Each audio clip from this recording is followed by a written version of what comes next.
Youth tackle football players experience significantly more head impacts compared to their peers in flag football, according to a CDC study published in Sports Health.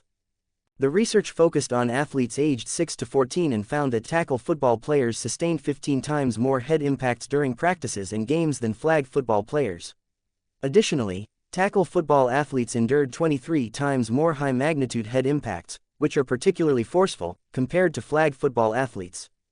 Key findings from the study include: 1. Youth tackle football players experienced a median of 378 head impacts per athlete during the season. 2. Flag football players experienced a median of 8 head impacts per athlete during the season. These results indicate that non-contact or flag football programs might be safer alternatives for reducing head impacts and the risk of concussions in young athletes under age 14.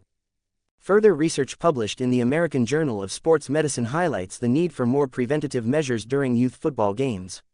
This second CDC study revealed that youth football players, both in tackle and flag formats, sustained twice as many head impacts during games as they did during practices.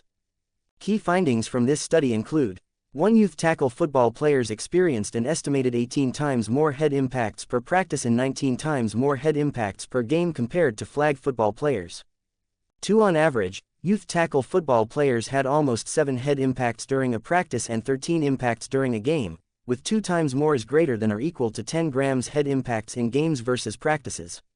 In comparison, flag football players had an average of 0.4 head impacts during a practice and 0.8 impacts during a game, also resulting in 2 times more is greater than or equal to 10 grams head impacts in games versus practices.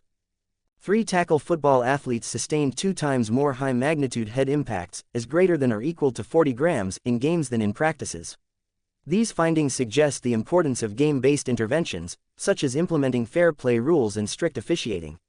Expanding non-contact or flag football programs could also help reduce head impact exposures, particularly for young football players.